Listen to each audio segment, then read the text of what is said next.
Mais uma vez, a graça e a paz do Senhor Jesus. Tudo bem com vocês? Amém. Amém. Vamos continuar cultuando ao Senhor, agora ouvindo a palavra um pouquinho. Já ouvimos a palavra, né, pelos louvores que foram a palavra ministrada.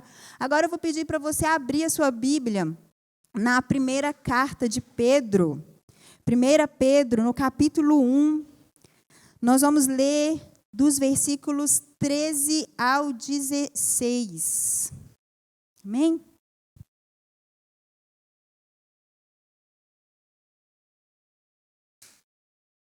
Não, peraí.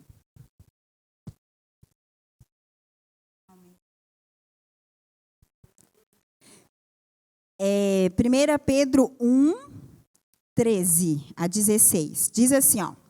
Por isso, cingindo o vosso entendimento, sede sóbrios e esperai inteiramente na graça que vos está sendo trazida, na revelação de Jesus Cristo. Como filhos da obediência, não vos amoldeis às paixões que tinhais anteriormente na vossa ignorância.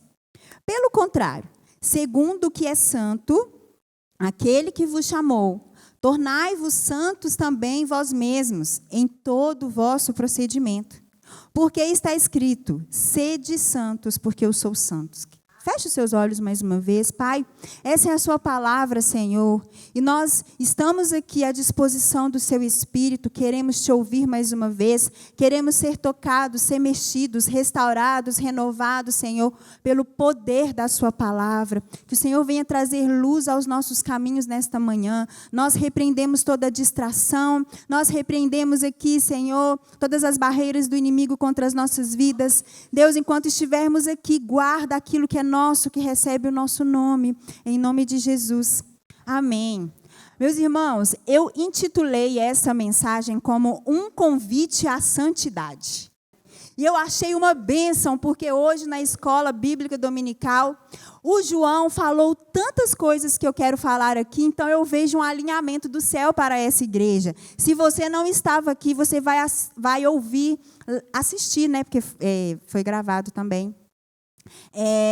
Lá no YouTube, Oséias 1 e 2. Mas, o que está acontecendo aqui? A Bíblia ela vai nos dizer no Novo Testamento que Paulo e Pedro foram os dois principais apóstolos da igreja primitiva. O apóstolo Paulo foi aquele que foi chamado por Deus para pregar aos gentios. Gentios eram aqueles que não eram judeus. Já o apóstolo Pedro, a Bíblia vai dizer em Gálatas 2 que ele foi chamado para pregar aos judeus. E a gente vai ver esse chamado de Pedro. Lembra quando Pedro era pescador de peixes e Jesus chama ele para ser pescador de homens? Quem lembra? Então, nós vimos que ele recebeu esse chamado do próprio Jesus. A gente vai ver lá em Lucas 22, 32, Jesus falando com Pedro assim, ó, Pedro, fortaleceis os seus irmãos contra os ataques de Satanás. Lá em João 21, a gente vai ver também Jesus falando com ele assim, Pedro, se tu me amas, apacenta as minhas ovelhas. Então, nós vamos ver ao longo do Novo Testamento que Pedro, ele obedeceu ao chamado de Deus. Ele cuidou, ele pastoreou pessoas. E aqui, quando ele escreve essas duas cartas pastorais aos cristãos, os estudiosos falam que essas cartas de Pedro, elas são cartas universais. Por quê? No Antigo Testamento, no Novo Testamento, as cartas eram sempre endereçadas a um povo, a uma região, a cristãos que viviam em certas regiões. Mas essas cartas de Pedro, a primeira e a segunda, elas são cartas universais. Por quê? Porque elas não foram endereçadas para uma região específica. Neste tempo, ele escreve essa carta, endereçando ela aos cristãos que viviam ali em regiões separadas. Por isso que, se voltarmos aqui no capítulo 1, no início, a gente vai ver ele falando assim, aos cristãos forasteiros, ou seja, aos cristãos que estavam separados, dispersos em regiões diferentes, em 5 regiões diferentes, fora da Palestina. E aí, quando Pedro, nesse tempo aqui, escreve essa carta àqueles cristãos, ele escreve com o objetivo de levar uma mensagem de esperança, de encorajamento. Porque esses cristãos estavam vivendo tempos muito difíceis. Eles estavam sendo perseguidos, hostilizados, maltratados por causa do amor deles ao Evangelho. Por viverem os princípios de Deus. Eles tinham perdas, perdiam bens, perdiam oportunidades. Eles eram considerados, gente, eles eram chamados de estranhos. Porque eles eram diferentes, eles tinham uma forma diferente, eram piedosos, generosos, viviam princípios. Gente, nada diferente do que vivemos hoje, não é mesmo? Quem concorda que nós vivemos tempos difíceis? Basta ligarmos o noticiário. Se a gente ligar o noticiário, se ligar aí agora, você vai ver milhões de coisas. É filho que mata mãe, é pai que mata filho, é homem que mata mulher por causa de término de relacionamento, é mulher que mata homem por causa de término de relacionamento, é gente que faz maldade com criança, com animais. Gente, a maldade humana está cada vez pior. Além disso, nós somos perseguidos. Está difícil ser crente. Porque hoje você ser conservador, você querer ter família, você ser heterossexual, tudo isso é errado. Você é criticado. Se o solteiro resolve esperar no Senhor, tem algum problema. Então, tempos difíceis nós vivemos, assim como esses cristãos aqui desse tempo viviam. Mas quando o apóstolo Pedro escreve para eles, ele vai encorajar eles de duas formas. Aqui a primeira parte do capítulo 1, que nós não lemos, ele vai encorajar eles primeiramente lembrando a eles a identidade que eles tinham. Lá no versículo 1 ele fala assim, aos eleitos de Deus. Irmãos, para nós suportarmos os dias difíceis que nós vivemos, nós precisamos de lembrar da nossa identidade. Nós precisamos de lembrar que nós somos filhos de Deus, que nós vivemos neste mundo, mas nós não pertencemos a este mundo. Isso vai nos encorajar a suportar. E a segunda forma que ele faz esse encorajamento aqui, está nesses versos que nós lemos, é fazendo a eles um convite à santidade. Nós só vamos conseguir suportar os mundos difíceis e vai piorar, tá? Vai piorar. Não é pessimismo, é palavra de Deus. Só vamos conseguir suportar se tivermos uma vida em santidade. A palavra santidade na Bíblia, ela traz o sentido daquele que é separado, de uso exclusivo ao prazer de Deus. É separado das coisas do mundo. E eu quero explicar uma coisa para vocês. Mundo na Bíblia não é geográfico, gente. Mundo na Bíblia é tudo aquilo que é contrário aos princípios de Deus. Então, quando o Senhor nos chama à santidade, Ele nos chama a ser separado. A viver uma vida diferente daquilo que é contrário aos princípios de Deus. E aí a gente leu aqui, quando o apóstolo Pedro escreve a esses cristãos, querendo encorajá-los a suportar tudo que eles estavam passando, e convidando eles a terem uma vida santa, separada, nós vamos ver que ele dá para eles algumas instruções de como eles deveriam se comportar para alcançar a santidade. Irmãos, quem aqui nesta manhã quer aprender como eu devo me comportar para ser santo neste mundo mau? Nós vamos ver quais instruções que o apóstolo Pedro deu a esse povo. Essas instruções, elas são para nós também. Acompanhem comigo aí, no início, na parte A do versículo 13. Ele fala assim, por isso, cingindo o vosso entendimento. Ele fala com eles, olha, vocês vão conseguir suportar todo o sofrimento se vocês forem santos. E vocês devem ser santos, primeiramente, cingindo o entendimento. Cingir o entendimento quer dizer conter os pensamentos. Essa expressão quer dizer conter as ideias, disciplinar a mente. Por que ele usa essa expressão cingindo o entendimento? Porque ele sabia que aqueles cristãos eles iam compreender. Porque naquele tempo, os homens eles usavam túnicas compridas e largas, soltas. que acabavam atrapalhando eles de caminharem, de correrem, de enfrentarem batalhas. Então, o que eles faziam? Eles pegavam as pontas das túnicas, usavam um cinto aqui e colocavam as pontas dentro deste cinto e cingiam, apertavam as túnicas, porque assim eles conseguiriam desenvolver naturalmente. Então, quando o apóstolo Pedro usa a expressão cingir o pensamento, ele está querendo remeter às túnicas, para que eles entendessem, olha, assim como vocês fazem, se vocês estão cingindo as túnicas, vocês devem cingir os pensamentos. Irmãos, para nós vivermos em santidade aqui, nesse mundo, nós vamos precisar de cuidar dos nossos pensamentos. Nós vamos precisar de ter disciplina na nossa mente, de vigiar, de cuidar, de ter foco. O apóstolo Paulo, ele vai escrever aos Filipenses e ele dá uma boa dica sobre os pensamentos. Ele diz assim, olha, quanto ao mais, irmãos, tudo que é verdadeiro, tudo que é honesto, tem algumas versões que falam tudo que é respeitável, tudo que é justo, tudo que é puro, tudo que é amável, tudo que tem boa fama, se alguma virtude há, se há algum louvor, nisso pensai. Então, igreja, quando vier um pensamento na nossa mente, nós precisamos de passar esse pensamento no filtro de Filipenses 4:8. Nós precisamos fazer esse questionamento, peraí, esse pensamento é puro? Esse pensamento aqui é honesto? Existe algum louvor? Deus agrada desse pensamento? Porque se não for, irmãos, se não passar nesse filtro, nós precisamos de lançar fora. Por quê? Porque os pensamentos ruins nos levam a comportamentos ruins.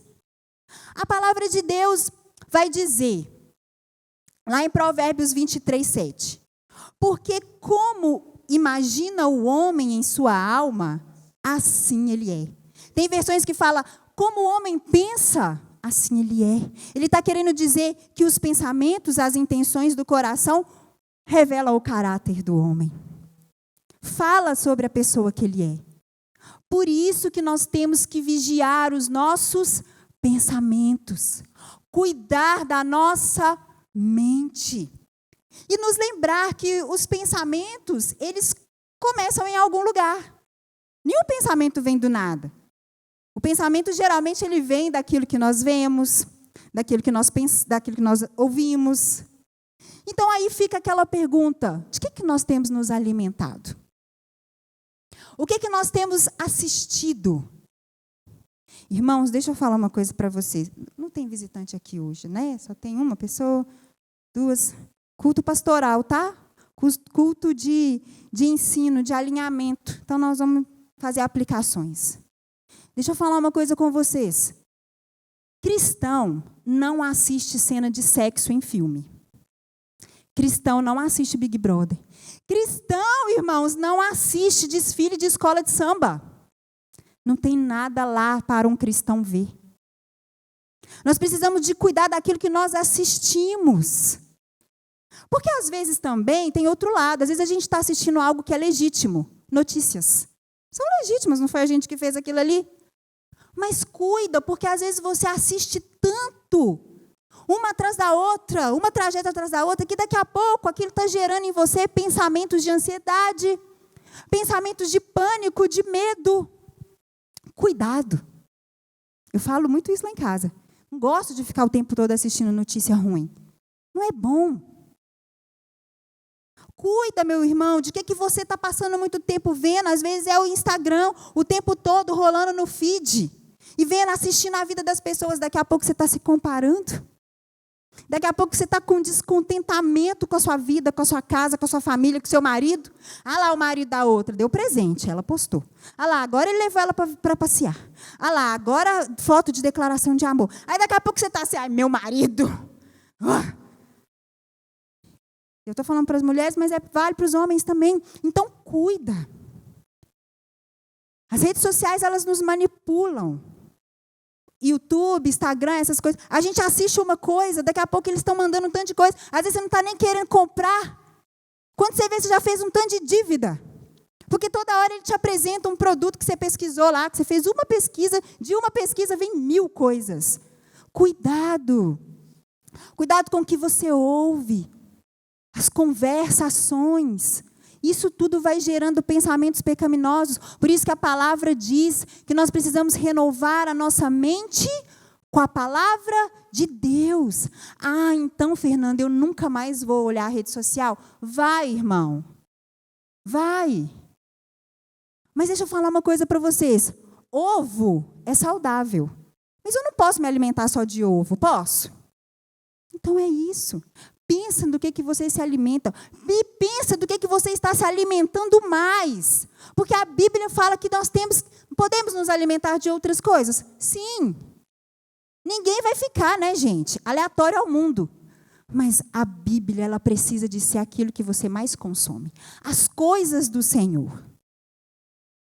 Porque também nós precisamos de lembrar que nós temos que cuidar da mente, por quê? A Bíblia vai dizer que o inimigo, ele envia setas inflamadas nas nossas mentes. Por isso que Efésios 6 vai falar que nós devemos nos revestir da armadura. E uma das partes da armadura é o capacete da salvação. Para que a gente venha cuidar dos nossos pensamentos. Amém? E ele continua instruindo, a parte B do versículo 13, olha aí. Ele fala com eles assim: sede sóbrios. Quando nós vamos olhar, irmãos, o significado bíblico da palavra sóbrios, quando a gente vai lá, vamos olhar aqui no grego, quem sabe, eu vou começar a explicar algumas coisas, porque a gente tem tido relato de algumas pessoas não estarem entendendo muito bem as pregações, então é bom a gente explicar. Quem sabe aqui que o Novo Testamento foi escrito no grego? Amém? E o Antigo, foi escrito no quê? Então, aqui, ó, quando a gente vai lá no dicionário bíblico e olha o significado da palavra sóbrio no grego, vai falar que essa palavra tem o significado de moderado, de ter autocontrole, de ter domínio próprio. Então, o apóstolo Pedro instrui aqueles irmãos que para eles alcançarem a santidade, pela qual eles iriam suportar todo o sofrimento, eles precisavam de ter autocontrole, de ter domínio próprio. Nós precisamos de ter domínio próprio, irmãos, sobre as nossas emoções, reações, temperamento, comportamento. E não precisa, deixa eu falar uma coisa para vocês, não precisa de ficar pedindo Deus domínio próprio. Você já tem. Ele mora aí. Porque o domínio próprio, ele é uma das 9 características do fruto do Espírito. Se você tem Jesus como seu Senhor e Salvador, você tem o Espírito Santo morando em você, então você tem o fruto do Espírito. Mas você precisa exercer. E sabe por que a gente não consegue exercer, muitas vezes? Por causa da nossa carne, que está muito alimentada. A gente está cheio de si. E aí a gente não exerce. Aí às vezes a gente fala assim, meu Deus, me dá domínio próprio. Meu Deus, me dá paciência. E Deus olhando assim, já dei. Está aí dentro. Agora mata a carne, filho e filha. Para a gente exercer o domínio próprio, a gente precisa de esvaziar de nós mesmos. Se encher. A Bíblia diz que existe uma briga dentro de nós, da carne contra o Espírito. Todas as vezes que você não exerce o fruto do Espírito na sua vida, é porque a carne está ganhando. A carne está mais alimentada, está mais forte. Então a gente precisa, para ter uma vida separada, santificada, a gente precisa de ter domínio próprio. Olha só, gente, como que isso é sério. Provérbios 25, 28 vai dizer assim: como uma cidade derrubada, que não tem muros, assim é o homem que não tem domínio próprio. Deixa eu explicar. No tempo que esse versículo aqui foi escrito, no Antigo Testamento, as cidades, elas tinham muros. E os muros protegiam as cidades dos ataques do inimigo. da destruição do inimigo. Uma cidade sem muros era uma cidade vulnerável, exposta ao mal, ao ataque do inimigo. E quando aqui ele faz essa comparação, o homem, a pessoa que não tem domínio próprio, é como uma cidade sem muro. Ele está falando assim, olha, que o homem que não tem domínio próprio é vulnerável ao ataque do inimigo, igualzinho uma cidade que não tem muro. Quem é o nosso inimigo? Quem é o nosso inimigo? Satanás. Quando nós não temos domínio próprio, nós ficamos expostos aos ataques de Satanás na nossa vida, à destruição do pecado. Porque eu não sei se vocês lembram, mas o Satanás, o nosso inimigo, ele não veio, gente, deixa eu falar aqui, ele não veio para tocar no joelhinho do Pedro e fazer uma luxaçãozinha. Ele não veio para te dar uma lutinha lá no seu trabalho, não. Ele veio para roubar, matar e destruir. Alguém aqui viu, nessa semana, o noticiário do pai que matou os 2 filhos, porque ficou sabendo que a mulher, a esposa, traiu ele? Vocês viram isso? Sabe o que é isso, irmãos? É a consequência da falta de domínio próprio. A mulher não teve domínio próprio sobre as suas emoções, sobre os seus desejos, sobre as suas tentações, foi lá e traiu o marido. O marido descobriu a traição, não teve domínio próprio sobre as suas emoções, seu sentimento de raiva, de decepção, de ódio. Foi lá, matou as crianças e se matou. Uma destruição total dessa família. Acabou. Mas Deus pode restituir, obviamente, né?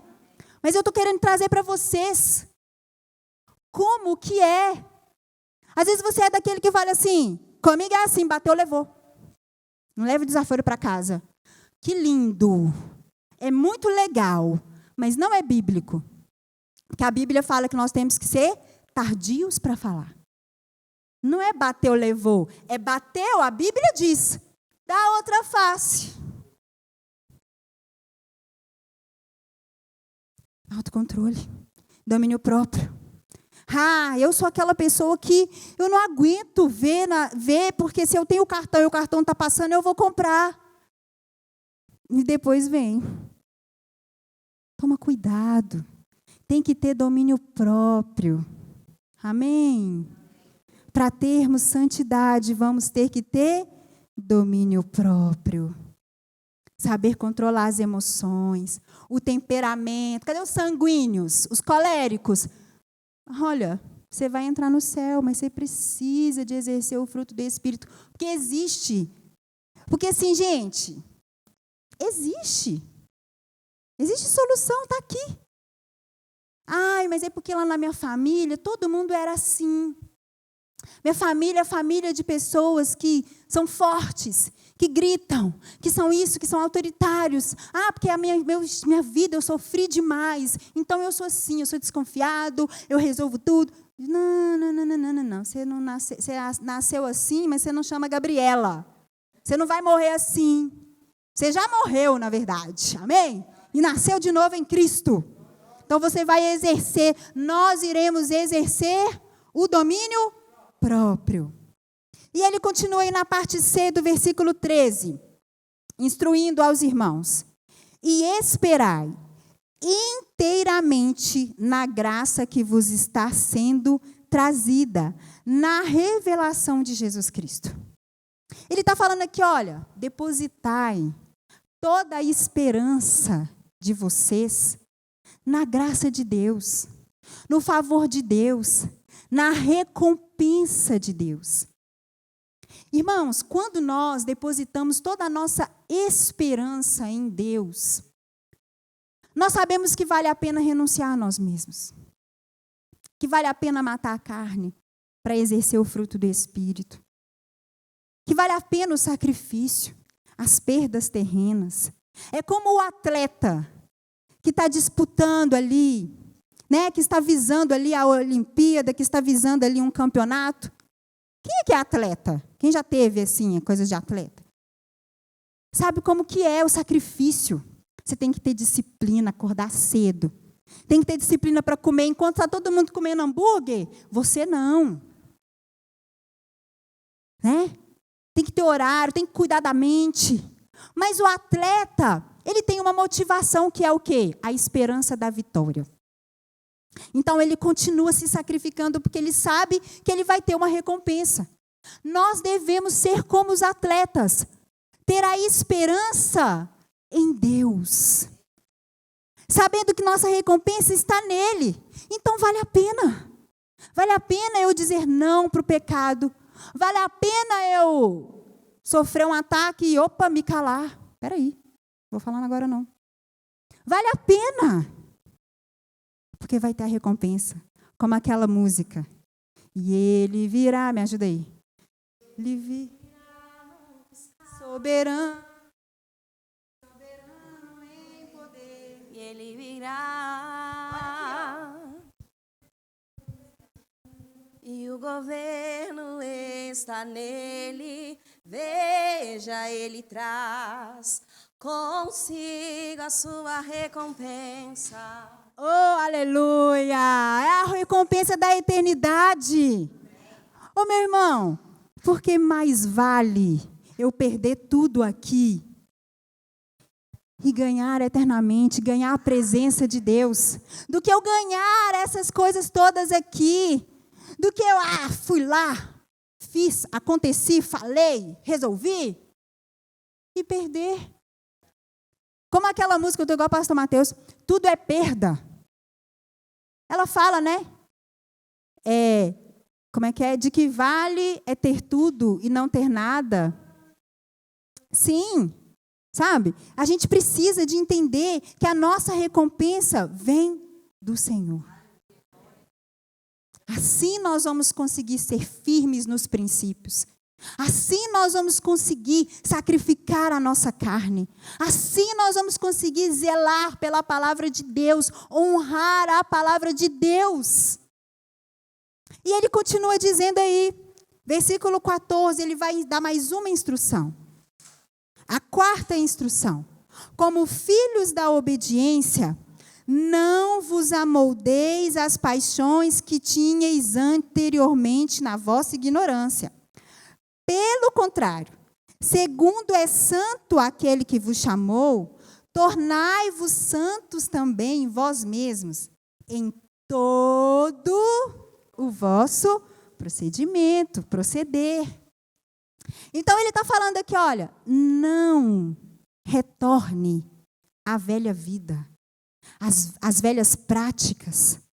As práticas que você tinha no tempo da ignorância. E ignorância que ele não está falando, gente, de estudo, de diplomas. Ele está falando de ignorância espiritual. Não volte às práticas, às paixões, aos amores, aos comportamentos que você tinha antes de ser cristão, antes de ter a revelação da palavra, antes de ser encontrado por Deus. Muito pelo contrário, seja obediente em todas as áreas da vida. Em todas. Não adianta ser bonzinho, ser boazinha, servir a casa do Senhor, ser generoso e tal, e caluniar, e mentir, e perder a paciência com os filhos, com o marido, não adianta, com a esposa, não adianta. É em todo o seu proceder. É em todas as áreas. E aí ele fala, não voltem às paixões.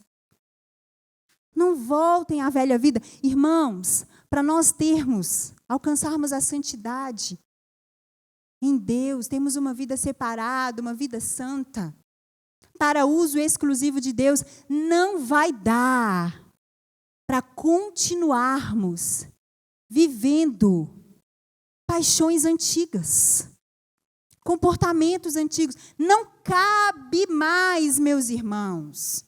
Deixa eu falar aqui para vocês bem prático. Não dá mais para falar palavrão. Quem sabe aqui que crente não fala palavrão? Porque a mesma boca que louva a santidade de Deus, tu és santo. Louvemos ao Senhor, hosana nosso Deus, não é a palavra, não é a boca, não pode ser que vai xingar alguém, um palavrão no trânsito, xingar o palavrão dentro de casa. Crente não fala palavrão, amém? Em nome de Jesus. Crente também não usa essa boca que profere louvores ao Senhor para mentir. E nem mentirinha. Ai, foi só uma desculpinha que eu dei. Sabe aquela desculpinha? Ai, eu não fui porque eu recebi a visita. Minha tia lá de não sei aonde chegou. Não.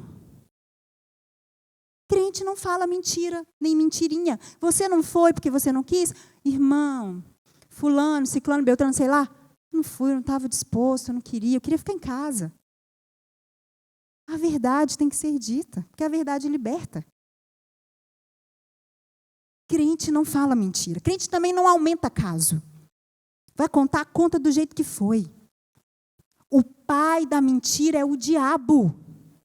Crente não fala mentira. Em nome de Jesus. Não cabe mais a nova vida. Não cabe mais, irmãos, usar as mesmas roupas. Cadê as mulheres? Mulheres, não dá mais para usar as mesmas roupas que você usava quando você não era cristã, quando você não tinha o Espírito Santo em você, quando você não tinha um reino a revelar. Você revelava você, amém. Tem gente que revela até, né? Mas agora você revela o Senhor. Então as suas vestes, ela tem que revelar o Senhor. Cadê os homens? Porque toda vez que fala de vestes, de vestimenta, fala só para as mulheres. Homens, não dá mais para ficar sem camisa em qualquer lugar, para ficar usando sunguinha, ainda mais branca na praia. Não dá, meus irmãos. Cuidado com as vestes. Não dá mais, irmãos, não cabe. Não cabe mais se comportar da mesma forma dentro do casamento. Não dá. Sabe por quê? Porque agora você tem que amar a sua esposa como Cristo amou a igreja. Então você tem essa obrigação, porque Deus falou. Agora você é o representante de Cristo lá na sua casa. Não pode mais ser de qualquer jeito, não pode ser do seu jeito, do jeito que você aprendeu com seu pai, com seu tio, com seu avô. Não pode. Mulher, esposa, não pode ser do seu jeito. Não pode.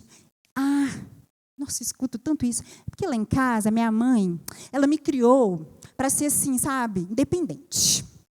Então, eu sou autônoma mesmo, eu faço tudo mesmo, eu não consulto meu marido, eu não converso com meu marido. Psiu. Ei, não é mais do seu jeito. Não é do jeito que sua mãe te criou. A Bíblia fala, deixará pai e mãe. Não é só um deixar físico. É um deixar de cultura, de criação. Agora você vai construir dentro da sua casa a sua cultura. A cultura de Deus. A mulher, ela tem que se submeter ao marido. Não é machismo. Ela tem que ser. Ela tem que conversar com o marido. Compartilhar. Consultar o marido e o homem também. Porque tem muito homem tomando decisões sem consultar a esposa. Não pode. Você representa Cristo. Você é a cabeça e a sua mulher é o seu pescoço. Vocês estão juntos. Hoje, se a gente obedecesse a Bíblia, o casamento não ia ser difícil, não. Não ia. O que falta é obediência. Não dá também, meus irmãos, para seguir a agenda do mundo. Agora o mundo celebra o carnaval. Todo mundo vai no bloquinho. Aí vem aquela frase que a gente escutou dos pais, e talvez você foi pai e você falou muito, ou mãe, você não é todo mundo. Irmãos, eu vou falar, eu acho que aqui não tem ninguém, mas eu vou falar. Crente não vai em bloquinho de carnaval. Crente não frequenta bloquinho de carnaval. Oh, meu Deus, será que é tão difícil? Uma festa que é a festa da carne. da carne. A Bíblia fala que nós temos que matar a carne. Nós temos que matar a carne. O povo está indo em festa que celebra a carne. É para crente? Precisa de ter uma pregação para falar que não é para crente? Ah, não, Fernanda. Eu só fui no bloquinho infantil levar meu filho. Filho de crente não pula carnaval. Não ensina essa cultura para o seu filho. Não ensina isso. A Bíblia fala que você tem que ensinar o caminho que ele deve andar. O carnaval é o caminho de Deus? Não ensina, não acha bonitinho. Ah, que gracinha. Todo pintadinho, toda pintadinha. Enquanto o seu filho não puder escolher por ele mesmo, você tem que escolher por ele. Quando ele estiver podendo escolher, fazer escolhas, e aí de cada casa vai de um jeito, né? Na minha casa eu só escolhi quando eu pagava minhas contas. Porque até isso, apanhei véia, gente. Apanhei véia. Era não e não. Consultava a mãe, avisava a mãe e o pai. Mas aí cada casa vai ter sua dinâmica. Mas quando o seu filho estiver podendo escolher por ele mesmo, se ele quiser ir no carnaval, você só vai ter que dobrar o joelho e orar, pai e mãe. Mas enquanto ele não pode escolher, você precisa de ensinar que essa cultura não é a cultura da sua família, porque ela não louva a Deus. Não dá para seguir a agenda desse mundo. E para com essa frase de, não tem nada a ver, não tem nada a ver, assinado Satanás, porque ele é a frase que ele lança na mente. Tem nada a ver, não tem nada a ver. Tem nada a ver. Pega só uma caroninha com ele, mulher casada. Dá só uma caroninha para ela, não tem nada a ver, vocês são irmãos do mesmo ministério. Eu nem entrei no assunto da carona aqui, porque eu não quero causar polêmica. Não dá para seguir a agenda do mundo. Agora é época de eleição, vai chegar. Eita, os crentes começam a endemoniar, eu não sei o que acontece. Uns já começaram. Irmão, a eleição vai passar. E você precisa de estar intacto, firme em Deus. Crente não tem que ficar discutindo. Eleição de roda, partido A, partido B, eu não estou nem aí. Eu sou partido bíblico. A Bíblia não precisa de ser defendida nas rodinhas. Por amor a Deus, eu vou brigar, porque aquele ali pensa diferente. Não, para. Fica discutindo Bíblia. Ela não precisa ser discutida, não. Ela precisa de ser pregada e vivida. E em muitos lugares você vai só viver, em outros você vai viver e vai pregar. Nada de ficar em rede social atacando quem é de esquerda, quem é de direita, xingando as pessoas. O que é isso? Deus não te deu autoridade para isso. Ele te deu autoridade para você pisar em serpentes e escorpiões. E aí você está fazendo o quê? Chamando os outros de tudo quanto é nome por causa de político.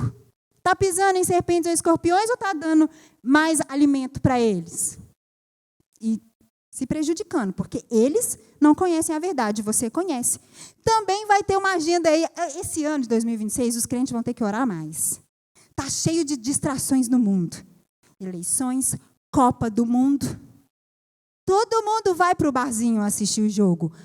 Eu vou ter que falar. Crente não senta em barzinho. Você quer ir com a sua família num restaurante e tal, que tem famílias. Lá vai ter pessoas bebendo, você não vai beber. Ok. Agora, barzinho de calçada, espetinho, crente não vai. Crente não vai, gente. Jesus, nos ajude. Para vivermos esse mundo, nós vamos precisar de não nos amoldar a ele. Não foi isso que o apóstolo Paulo falou? Não se amolde. Ele fala também para Timóteo, eles podem. Eles lá podem. Olha lá os carros parados. O povo deve estar no bloco. Eles podem, porque não está aqui, né? Deve estar no bloco. Eles podem, Timóteo. Você não. Eles podem, você não pode. Que o Senhor nos ajude. Que o Senhor nos alinhe. Que o Senhor nos ajude a não voltar às velhas paixões, à velha Fernanda, aos velhos aqui. Não! Nova criatura, novo tempo. Hoje o João falou aqui no estudo bíblico que em outro momento ele estaria lá no carnaval. Eu também já fui muito. A única coisa que eu não usava era arquinho de capeta, porque isso aí eu nunca gostei. Está amarrado em nome de Jesus. Porque o povo vai. E Satanás, ele está levando o homem ao ridículo. O povo vai de shortinho, com não sei o quê, e ainda põe um arco de chifre. Misericórdia. É para roubar, matar e destruir. E por fim, meus irmãos, vocês estão comigo? Amém? Essa é uma palavra meio dura para o dia de hoje. Mas nós vamos ruminar ela, ainda bem que vem um feriadão. Como a gente não vai no bloco, você pode pegar essa carta aqui e ler ela de novo. Ruminar a palavra, porque nós temos que fazer isso. Sabe o que é ruminar? É mastigar, igual o boi e a vaca faz. Mastiga, mastiga, mastiga, mastiga, mastiga, mastiga, mastiga, mastiga. Nós temos que fazer isso. Deixa eu ver o que esse texto fala. Deixa eu buscar outra versão. Deixa eu grifar isso aqui. Deixa eu orar. Deixa eu ver o que é essa Bíblia, quem era esse povo, quem escreveu essa carta. Deixa eu ver. É isso. Deixa eu orar. Deixa eu jejuar. Oh, Deus, o Senhor falou comigo. Sede sóbrios, eu preciso ter domínio próprio. Amanhã eu vou jejuar por causa disso. Vou voltar aqui depois. É isso. Sabe por quê, irmãos? Porque nós não vamos conseguir cumprir o que o apóstolo Pedro falou aqui se a gente só orar no culto das 10. Porque tem gente que nem no culto das 18 nunca veio. Só orar no culto das 10. Só abrir a Bíblia no culto das 10. Só cantar louvor no culto das 10. Isso aqui vai fazer alguém ser a imagem de Cristo? Vai não. Está faltando tempo com Deus mesmo. Ô irmãos, eu vou falar uma coisa para vocês. Toda vez, praticamente todo dia, a gente recebe ou áudio, ou gente querendo conversar e tal. E quando a pessoa começa a desabafar, você fala assim, como é que está a sua vida com Deus? Ah, então, assim, é que eu não tenho muito tempo. Assim, eu não consigo ler, eu não entendo nada. Ah, é que assim, Aí você fala assim, achei. O que está acontecendo? Se não tiver vida com Deus, não vai ter como revelar a Deus. Não vai ter como, gente. Ô irmão, se você não estiver conseguindo ler a Bíblia, por qualquer motivo que for, esses dias uma pessoa falou comigo que ela tem dificuldade em ler a Bíblia. Eu falei com ela, eu vou sentar com você toda semana. E já está marcado. Eu quero te ajudar, o pastor Pedro quer te ajudar. Nós temos professores aqui nessa igreja. Os professores da EBD, nós temos líderes de célula para te ajudar. Temos outros obreiros também que amam estudar a palavra. Não fique. Se essa for a sua dificuldade, por favor, tem várias estratégias. Tem Bíblia falada, tem aplicativo. Ai, Fernanda, eu queria saber o significado das palavras. Irmãos, tem um dicionário bíblico que é aplicativo de graça. A gente pode passar para você. Busque. Em nome de Jesus. E a última instrução que ele dá está aí no versículo 16. Olha aí comigo. Ele diz assim, porque escrito está. Ufa! Está escrito, não é a Fernanda que está falando. Oh, glória. Ninguém vai me bater. Sede santos, porque eu sou santo. Como eu posso alcançar a santidade? Seguindo o modelo de Jesus. Sendo como Jesus é. Quanto mais eu me relaciono com uma pessoa, mais parecido. Sabe uma coisa que eu acho super interessante? Eu sou fonoaudiólogo, não sei se vocês sabem, eu já estudei muito assim, sobre questão de linguagem, fala, essas coisas. Uma pessoa, quando ela é mineira, vamos dar um exemplo. Se ela for morar lá no sul e ficar um bom tempo morando lá, quando ela voltar, gente, ela vai estar puxando o sotaque do sul. Não é verdade? A Aline já morou no Rio, sabe, né, Aline? Ela vai voltar. Por quê? De tanto ouvir, de tanto falar, de tanto conviver. Até sotaque a gente pega gíria, a gente pega jeito. Cadê os pais, pai e mãe? Vão saber. Às vezes o filho, gente, ele não parece só fisicamente com os pais. Às vezes eles parecem até nos jeitos, nos trejeitos. Às vezes até a forma de parar, as caras e bocas. Aí, às vezes a mãe está irritada e fala assim, nossa, você fez a cara do seu pai. Você fez igualzinho seu pai, não é verdade? Por quê? Quanto mais intimidade, quanto mais relacionamento, quanto mais convivência, mais parecido eu fico. Porque eu sigo o modelo. Você está se relacionando com o Senhor? Por que você está parecendo com você mesma? Quero que você chegue na sua casa hoje e veja Jesus lá no espelho. Amém? Que o Senhor Jesus nos ajude a sermos santos como Ele é. Nós temos o Espírito dEle habitando em nós. Vamos ficar em pé. Vamos orar ao Senhor nesta manhã.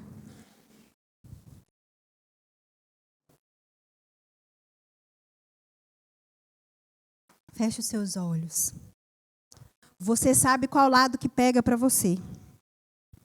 Você sabe qual é a sua dificuldade? Qual é o seu pecado de estimação? Quais são os hábitos que você trouxe lá da sua família? Você sabe o que você luta, o que você espera, o que você deseja do Senhor. Então eu quero te pedir, abre os seus lábios. Comece a apresentar para Ele sua vida, seu coração. Não ore agora por ninguém, ore por você. Não é para orar pelo marido, para Deus consertar o marido, é para Deus consertar você.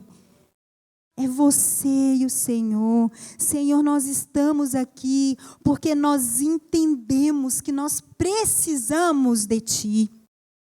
Jesus nos ajuda a melhorar. Nos ajuda a melhorar, Senhor. Oh, Deus. Nós nos arrependemos, Senhor, por esse jeito que nós temos agido com as pessoas, pelas palavras torpes que têm saído dos nossos lábios. Nós queremos pedir perdão porque tantas vezes nós temos pecado por causa da nossa ira. Oh, Deus, nos ajude, nos perdoa, renova o nosso coração. Lava a nossa boca, a nossa língua. Tira de nós toda palavra, Deus, que amaldiçoa pessoas, que amaldiçoa a nós mesmos, que não tem nenhum louvor. Oh, Deus, olha agora para os nossos pensamentos. Passa o filtro do Evangelho na nossa mente. Oh, Deus, em nome de Jesus, cuida da nossa mente. Ah, Senhor, tem muitas pessoas que estão andando com a mente vazia, que não tem, Senhor, nada para fazer, talvez por estar aposentado, talvez por estar afastado de licença do trabalho, enfim, Senhor, eu não sei. Mas cerca a mente. Coloca os pensamentos do Senhor em nós. Coloca, Senhor, os pensamentos. Tira, Deus, toda a aceleração do pensamento, toda a ansiedade. Oh, Pai, nós queremos Te entregar a ansiedade, os pensamentos acelerados. Senhor, nós declaramos que o nosso amanhã pertence ao Senhor, que nós vamos descansar em Ti, que nós vamos viver o hoje. Nos ajuda, Senhor, a Te contemplar, porque são tantas distrações que nós não estamos conseguindo Te enxergar. Não te vemos mais pela manhã, porque pela manhã a gente já liga o Instagram. Oh, Deus nos deu uma rotina nova, Senhor, em nome de Jesus. Gera em nós um inconformismo santo por aquilo que temos vivido. Nos dê estratégia de mudança. Oh, Senhor, venha nos chamar para um tempo de mudança. Nós queremos orar diferente, ler a Bíblia diferente, organizar o nosso tempo de forma diferente. Ah, Senhor, gere em nós o nojo pelo pecado e pelas condutas erradas. Em nome de Jesus. Se for preciso, nos incomode a ponto de sairmos das redes sociais no período das eleições, ou da Copa do Mundo, ou de qualquer outra coisa, Senhor, que não pertence à agenda do céu. Nós queremos ter um 2026 diferente. Nós precisamos de Ti para isso. Nos esvazia de nós mesmos. Senhor, nós queremos mais de Ti. Nós abrimos mão agora. Ô, meu irmão, minha irmã, será que você pode falar, Senhor, eu abro mão de quem eu fui até aqui. Eu abro mão dos ensinamentos que eu recebi. Eu me esvazio, eu Te entrego. Senhor, agora eu não quero ser como a minha mãe me ensinou. Eu não quero ser como eu vi os meus pais. Eu quero ser como o Senhor. o Senhor quer que eu seja. Me instrui, Senhor. Em nome de Jesus, me instrui, Senhor. Eu oro ainda para aqueles que têm enfrentado dificuldade no período no local de trabalho, na faculdade, no prédio, pelo amor ao Evangelho.